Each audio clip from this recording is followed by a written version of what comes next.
Hello, and welcome into another episode of Pajama Chat. Today, we're going to be doing a little bit of sightseeing in Genshin Impact. I wanted to show a little bit of the more architecture in Mondstat proper. So last time we looked at old Mondstat, let's look at present-day Mondstat.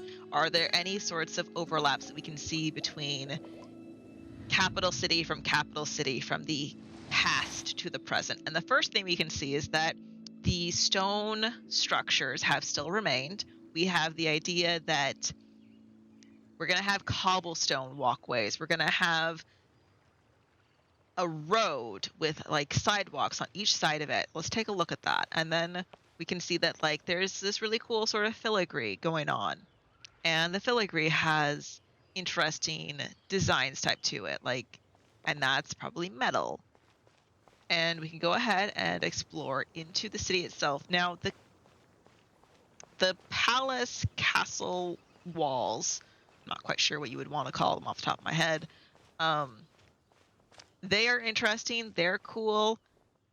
There's not a whole lot to say about them. They exist in this area only. Mondstat City itself, we have the same sort of idea where everything is kind of related to a circle, so everything leads to itself, to a central area. We have stairways, we have cobblestone, and then all of a sudden, we have this really cool fountain. Now, why there is suddenly a different sort of cobblestone, just to make it stand out, make it pretty. But we can see is that they're copying the same sort of idea of circles within circles, or almost type circle structures that we saw with the Paimon ruins as well. And we saw it in old Mondstat. So we can see design kind of repeating itself. And we can see that there's water that leads to it. Now, the interesting thing that I find about this fountain is that it has, see these triangle points? It's not quite a compass rose, but it almost is aligned. Like this would be the south, that one would be the north across from me, this one is east, and that one on this side is west. So it's almost completely aligned as a compass rose, but it's not advertised as such. And then the fountain itself is rather simple and plain, but it clearly is important to them. So we can also see that there's interesting filigree. The filigree design here is not nearly as complex as it was in old Mondstat, but they did take the time to do it. And then when you look at the buildings themselves, pretty simple in design and not made of stone. We come up here and we can see that there's a little bit of filigree. Again, it's not plant-based. There are plants in the city of Mondstat, but now they are not carving plants into their designs anymore. Why? Why is that? We don't know. Here's another lovely fountain. This one is the exact same asset, but it doesn't have the compass rose type design to it. Then there's this building, which is a fancy hotel that a Fatui person has booked out entirely. That's why it looks more important than the rest, but that's not what we're here for today.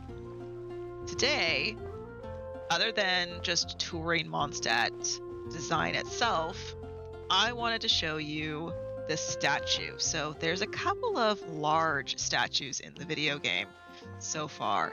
And this is the first one that if you joined the game in 1.0 on launch day, oh look, there's Gothic arches. If you joined 1.0 on launch day, you were retreated to this gigantic winged statue. And this statue is of the Archon of Wind, named Venti. And this statue was not made by the god, it was made by the people. You can climb Venti's statue, by the way. You can get all the way up on top of his head, and you can stand on his hands. There's actually I believe it's a daily quest, where you need to stand in his hands. But, as cool as the statue of Venti is, and his beautiful wings, what is interesting to me that I wanted to show is this.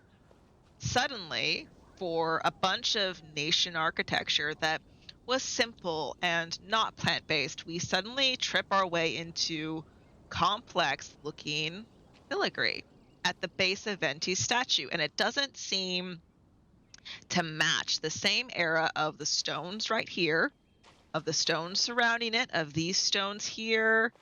or even of the stone of Venti's statue itself. For some reason, this circle of filigree looks out of place. Now, you can see that there's something that looks like, shall we say, letters? Now, let's examine the filigree first. The filigree that we can see is plant, naturalistic based. It's vines, it's leaves, it's something that you would see in older architecture, especially wood designs that we have here in the real world of Earth. But if you look at the type of swooshing designs, it's reminiscent of, not quite exact, but it's reminiscent of the Paimon type designs.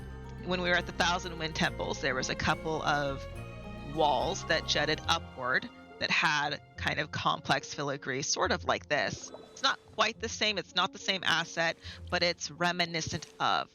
So this is something similar too. But what the interesting thing is, if you take the time to translate what these letters say, because the letters actually are a cipher for English letters, it says Gateway to Celestia. So let me see here. So here's 2. So this is the word the, right here where my shadow is. And you read it because for some reason this is the way things work. You read it going right to left. So the gateway to Celestia. Now, what does that mean? And then there's like these wind swoops and stuff around the sides. Does it mean that like this statue will be of importance location later? Because it wasn't really of importance while we are here in the 1.0 Mondstat storyline. What does Gateway to Celestia mean? There are a couple things that could happen. One theory that I have is that the statue itself vanishes. It just breaks apart, it explodes, and it's gone. I don't think they're going to do that. I'm going to get a little bit higher here. I don't think that they're going to do that, because to break a statue that we've been staring at this whole time would be kind of weird. However, what I do think could happen, because it's Venti and he's a god of wind, is I feel like Venti's statue is standing on top of some kind of technological trigger. And that what likely could happen, either from Venti himself, because he is a wind spirit, or the statue itself somehow is moved, is there some kind of button or a trigger that will happen that will create a gigantic gust of wind, sending us into the air. That is par the course for this nation. There are a couple of areas where you do something and a gigantic gust of wind is created out of nowhere. That happens actually in 2 other areas. There's one that I can think of immediately here in Mondstat, and then there's also one in Liyue where it happens. And both of them actually involve ruins. Maybe they'll be the next locations that we go to. But that's something that's really interesting to me. The other thing that could also, this is the third idea that I have, is as you go around nation to nation and you collect the oculus and restore the oculus to the statues of the 7, which oddly enough we haven't looked at yet, as you restore the oculus to the statues of the 7, oculus means basically like a lens for your eyeball to see the world. So you're restoring the lost sight to these statues of the archons.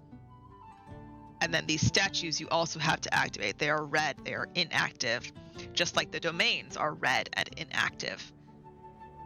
That's a whole nother thing between red and blue being active and inactive. As you collect the oculus, there is always, without fail, 1 extra 1 left over. Now, is that just, I think you might need it at some point in time?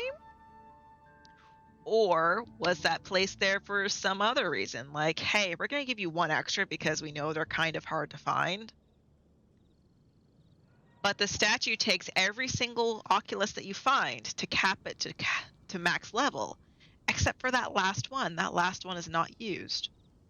So my other idea, and one of my friends kind of agrees with me, this is a potential, is that what they could do, or what they have set up to have happen, and maybe they've changed courses, or they've, again, written in backup plans in case they don't want to follow that route, is that that last Oculus will be used for something such as a door to Celestia needs that last Oculus from every single nation put into it, and then that doorway will open. And that is how we will get to Celestia. It's just an idea, it's just a thought. If you like these kind of videos, go ahead and hit that like button. Go ahead and hit subscribe if you would like some more. I'm slowly working on adding more to the sightseeing adventures of Genshin Impact, because I'm kind of a lore nerd, and I've accidented my way into becoming an architecture nerd in relation to this game, and it's very fun architecture to figure out, like the dates and the eras for where these things are and take place. It's a lot of fun. It's very overwhelming. I refer to the Wikipedia page sometimes too often, and I still think the Wikipedia page is wrong. Anyways, have a lovely day. Have a lovely evening. Be sure to get up and stretch your legs and take care of yourself. Bye!